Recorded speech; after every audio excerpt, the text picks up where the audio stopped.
Welcome to AAOMPT Hands-On, Hands-Off podcast. My name is Leda McDaniel. I am a physical therapist and a fellow of AAOMPT, and I have the extreme pleasure of speaking with Dr. Thomas Ibounig today, who is the primary author on a recent study that came out in 2026 in JAMA.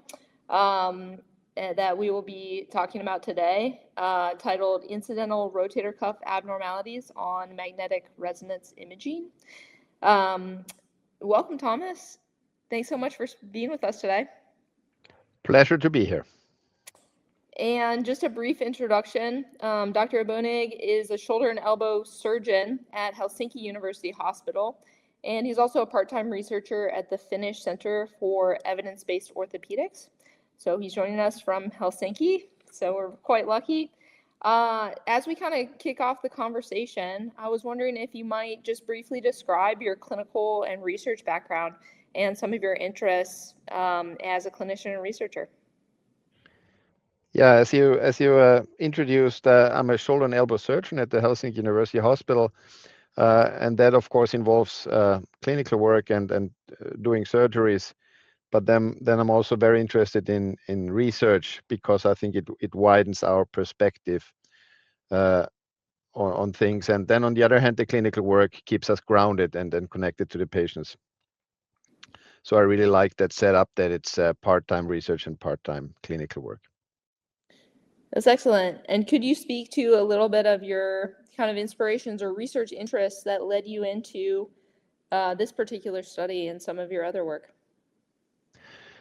Well, by nature, I always like to understand what I'm doing before I'm doing it. So I'm very, very much into not only treating and treatment outcomes, but what we are treating, why we are treating it, what's behind the rationale of our treatments. And I think that during my specialization, I was always looking at studies and treatments, and I found somehow there was a dissonance between what we are doing and treating and what we know about imaging findings, how common abnormal imaging findings are in other joints. For example, a very important study for me was the study on meniscal tears published in NAME in 2008. So that really opened my mind or my eyes, because I was scoping a lot of knees and resecting meniscus, and the patients came to our outpatient department after 3 months, and they were really happy with the knee, and so it was kind of hard to understand why we shouldn't be doing that. But then when I saw the study that actually those meniscal tears are as common in people without pain as in patients, then I really started to think that something is not fitting into that picture and something isn't right. And are we treating the right things, or is there something else involved? So that's how I started to dig into that subject. Yeah, that's great background. I think that's really interesting as well. So that kind of leads us naturally into the study that we're here to discuss with you today. So would you mind kind of giving us the background of the motivation for this particular study and how you got such a large study off the ground like this? By my last count, there were 18 authors on this study, and it's quite an undertaking.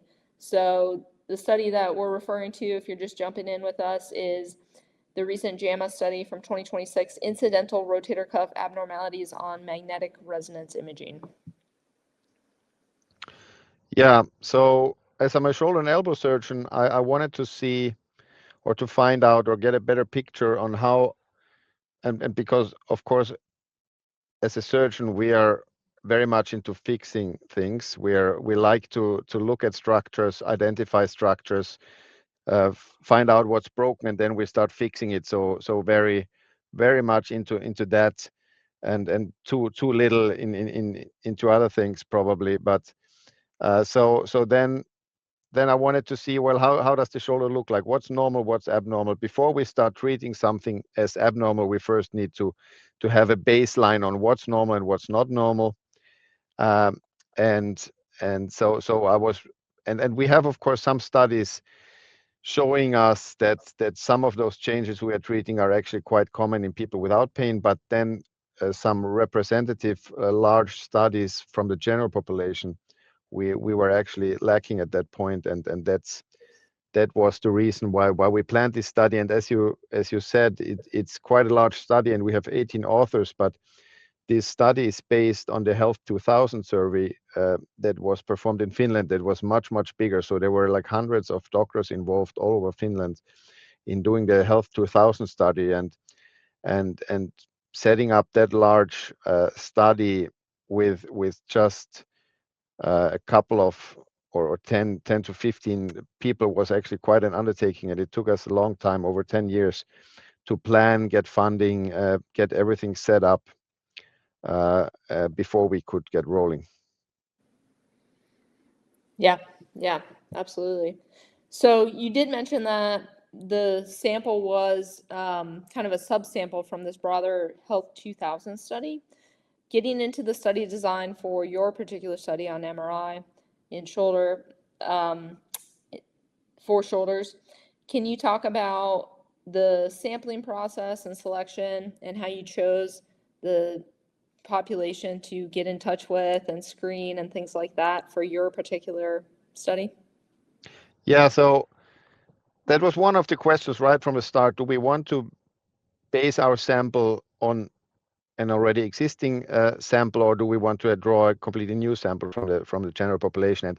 And of course, now we are orthopedic surgeons, or my research group was mainly consisting of orthopedic surgeons, so we don't have a lot of expertise into that. But luckily, we got in contact with the National Institute of Health and Welfare and epidemiologists that helped us think about those questions, and we decided to go with a previous sample, because one thing that we have not yet published, but that we want to look at is also longitudinal aspects. Like we have from the Health 2000 study a lot of things collected in the year 2000, risk factors, lifestyle, blood samples, working history, that we intend to analyze and look at how do these things affect both shoulder symptoms but also imaging findings in the long term. So that was one reason why we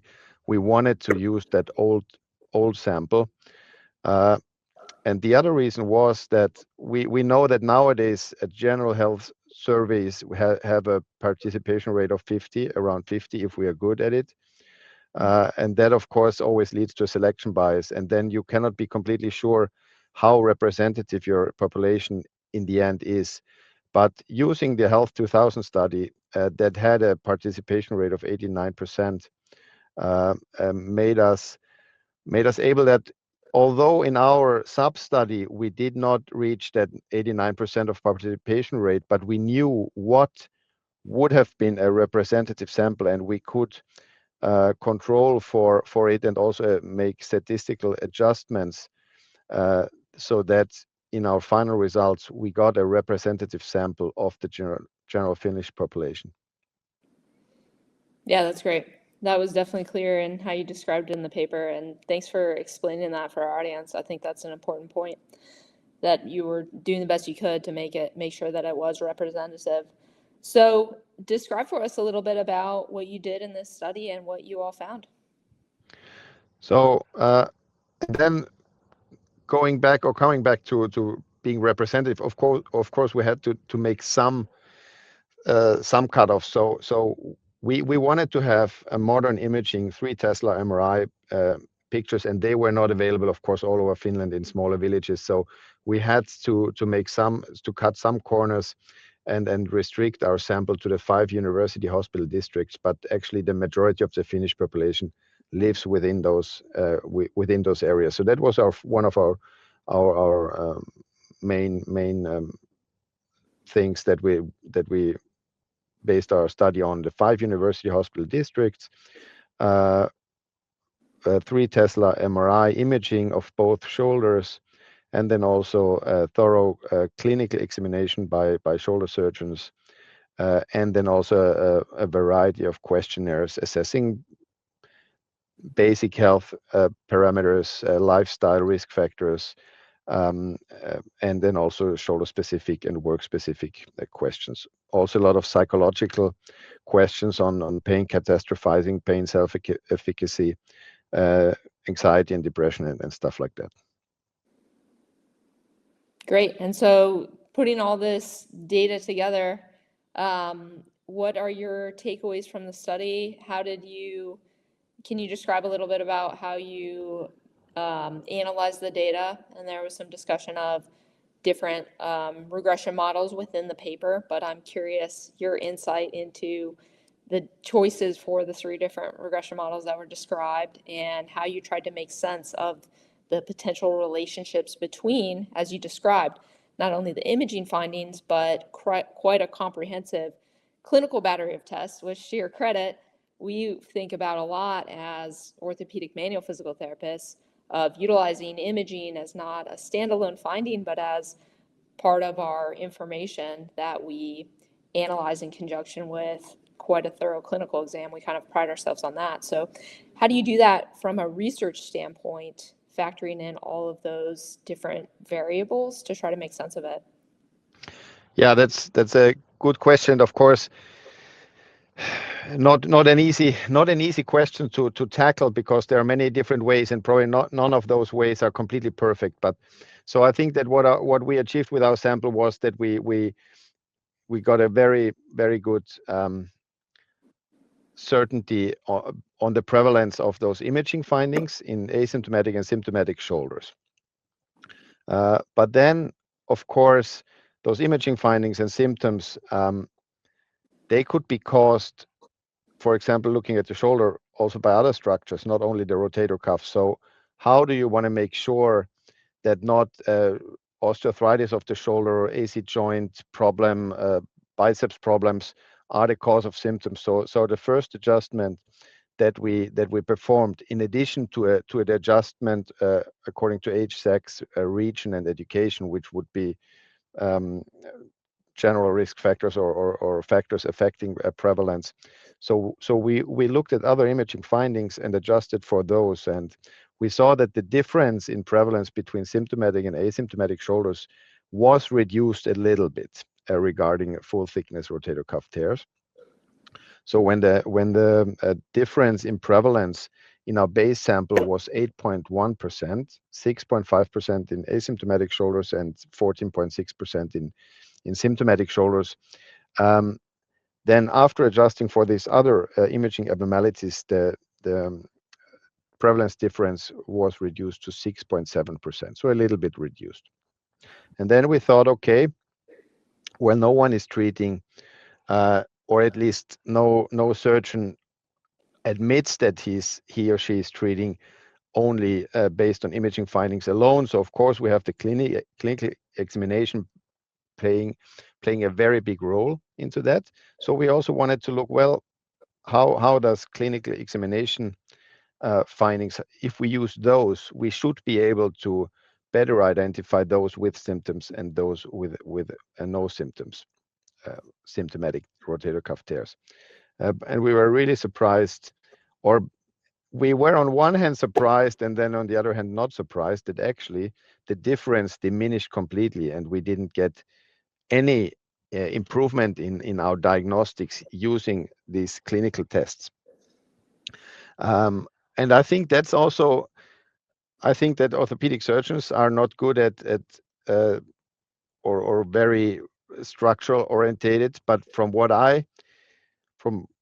my experience, although physiotherapists are much better in accepting the fact that pain or symptoms are not only based on structural problems, I think where physical therapists also are a little bit biased probably is those clinical maneuvers and clinical examination. We're very fond and proud of all our maneuvers that we have, and we are really, especially when we are really experienced, very much able to identify with certain maneuvers the cause of pain and symptoms. But then when we look at the literature, actually, first of all, I think that also regarding clinical examination, we have some lack of good studies, but those studies that we have actually show that our isolated clinical examination maneuvers are like the flip of a coin mostly. So they also don't seem to help us on their own as much as we would think. And then I think it's putting all those things together, and that's really difficult to at least at the moment. I think that AI might help us in this, but putting all those small pieces of the puzzle together and doing research on that is really difficult. So although single maneuvers or a single image might not be able to show us the cause of pain, at least with a very high certainty, putting all those stuff together might help us a little bit more. In our model, it did not work out, and I don't think that single maneuvers are very good or single imaging. But then there might be some things, and maybe it's even more patient history or patient baseline characteristics that play a bigger role in showing us what's the cause of symptoms in each individual patients. Because I think that it probably depends a lot on the person where the pain comes from. Yeah, I think those are great insights. And I think you're right that we tend to have some bias to think that our clinical examination findings are a little bit more robust or allow us to diagnose, but we need to take the same research-based lens to those tests as we do to a standalone imaging finding. So just to come back to what you were describing, and if I'm understanding correctly, what you're basically saying is the addition of those clinical examination tests did not improve the ability to use imaging to detect a symptomatic rotator cuff tear. Is that what you're describing from the study findings? And then can you talk a little bit more about just one of the big findings that we've kind of danced around, but the high prevalence of asymptomatic pathology that showed up on imaging? Yeah, so exactly. So using and we did a really thorough battery of clinical tests. So we used basically all commonly used rotator cuff tests, both pain provocation tests and then also only functional tests measuring strength and lag signs. And we looked at both of these, both pain provocation and strength or functional measurements also separately, because we wanted to see, well, maybe pain does not tell us as much, but maybe those functional impairments help us to identify those symptomatic tears better. But it did not help us, and of course one explanation for that could be that the majority of full thickness rotator cuff tears that we found were quite small, small supraspinatus tears, where you probably would not expect a large strength deficit or functional impairment. And then again, pain, if we're just looking at pain, then a small rotator cuff tear or no tear could be as painful, the shoulder. So maybe it's related to that, but still it just shows that there is a lot of uncertainty both around imaging and those clinical tests that needs further investigations. But yeah, as you said, that one of our findings, or the most important finding, was that basically every shoulder over the age of 40 had some abnormalities on the scan, 99% altogether. Of course, here we also have to again look at what kind of abnormality we're talking about. So majority of these abnormalities in younger age groups were tendinopathy and then partial thickness tears. But then as age increased, we didn't find, for example, any full thickness tear in 40-year-olds, but over the age of 45, those full thickness tears started to appear, and then over the age of 70, they were already over 20% in cases. And yeah, so what was also surprising was that there was actually quite a high percentage of partial thickness tears. In our overall sample, they were over 60% of those partial thickness tears, and and there was no difference at all between symptomatic and asymptomatic shoulders regarding those partial thickness tears. Yeah, it's quite profound, just the high percentage and some of the graphics in the article, how many individuals have shoulder pathology on imaging that are asymptomatic. So I think that's quite important to our overall research base. So commend you all for adding that to what we know about this issue. I guess my next question would be to kind of describe how you think that this fits into our broader understanding of shoulder pain, how we diagnose shoulder pain, how we treat it. You alluded to the fact early on as a surgeon, it kind of changes maybe some of your treatment choices. Can you speak to that after doing this specific study? And you mentioned the meniscus study, but now that you have been a part of this research and have seen what goes on in shoulders potentially in this sample, how does this inform your clinical practice, and what are your recommendations for our broader orthopedic community? Well, not only this study, but overall, the older I get and the more experience I get, the less sure I am what I'm actually doing. So as a young doctor, fresh from med school, you quite soon get to a point where you think you know everything and you understand everything, and that's how you should be doing it. And the more I look into this and the more I think about it, the less sure I'm. I don't think that at the moment we are, and I'm not talking about trauma and fractures and real injuries, but all those non-traumatic pain problems that we have.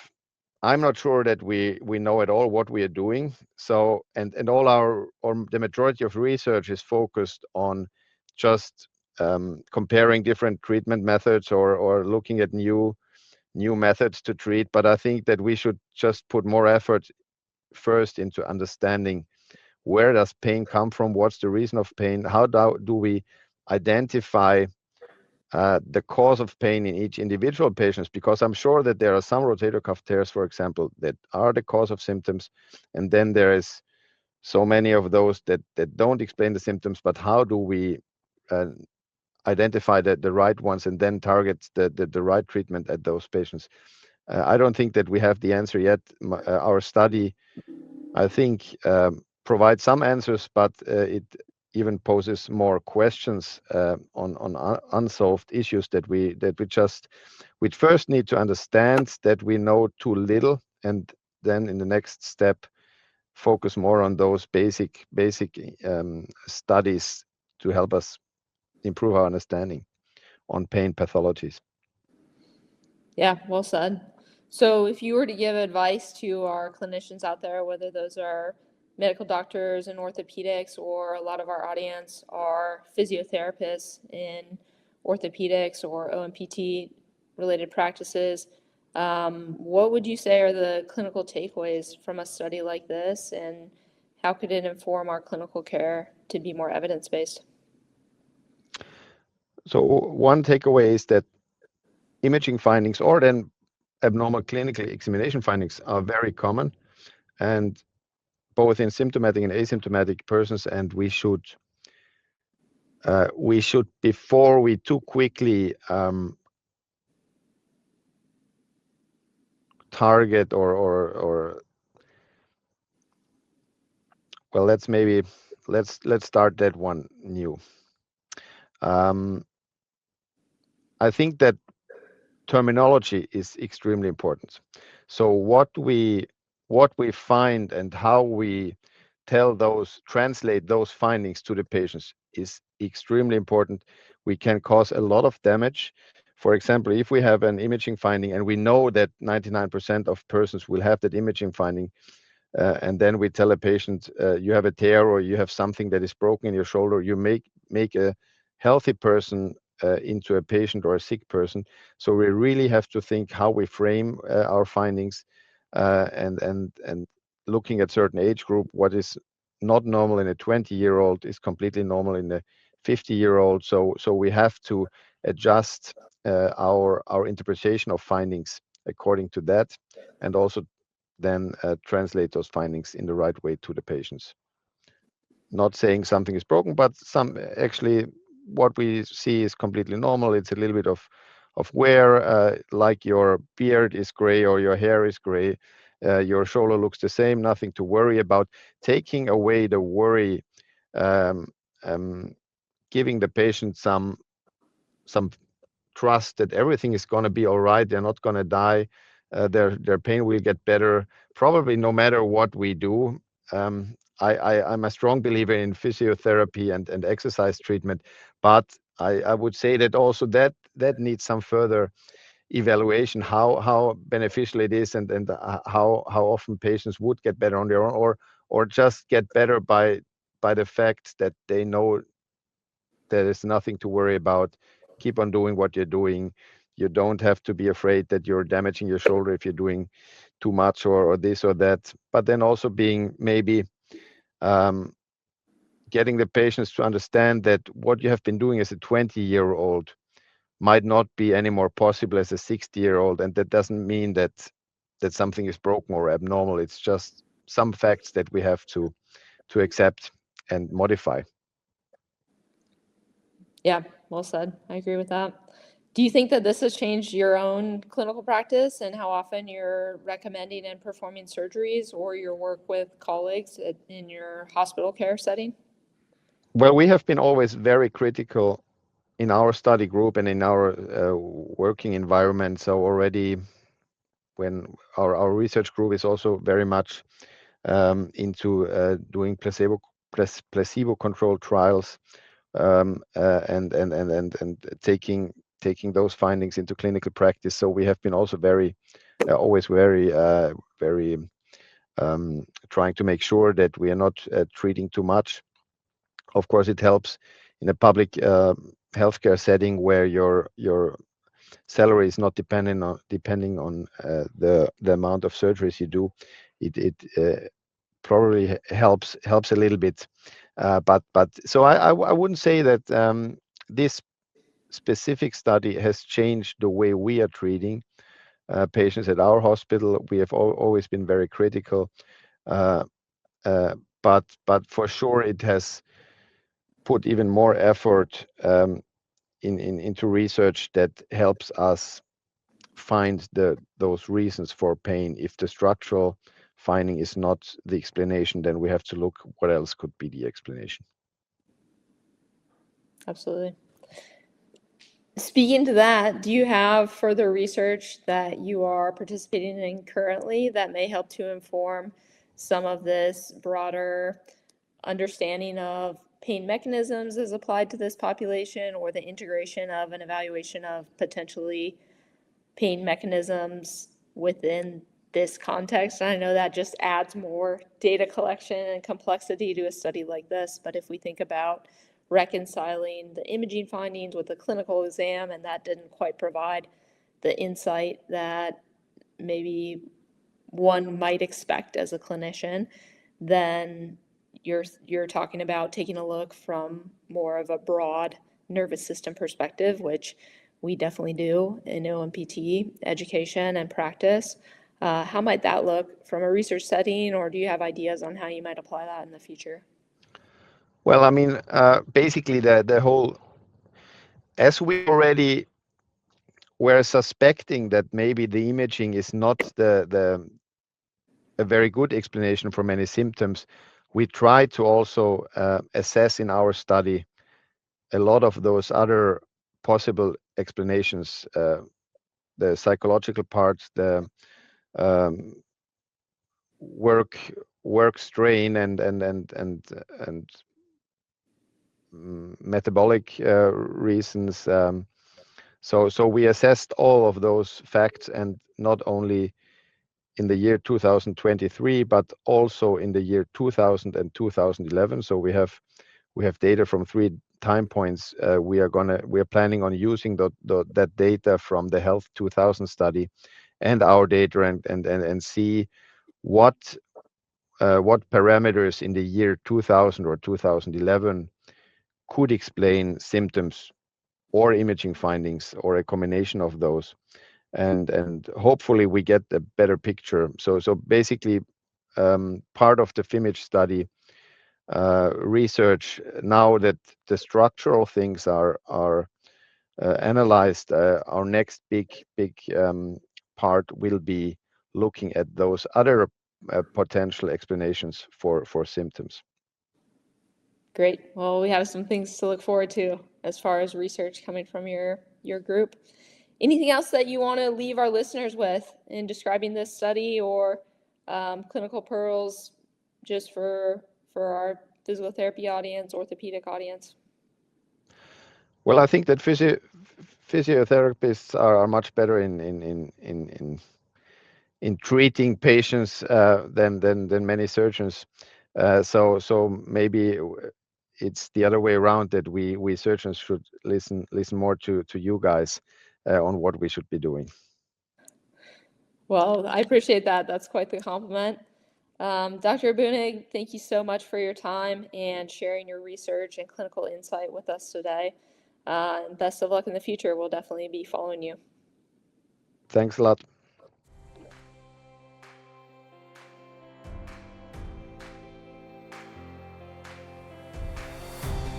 Thanks for listening to Hands-On, Hands-Off, the official podcast of AAOMPT. Subscribe now so you never miss an episode, and connect with us at aompt.org or at AAOMPT on social.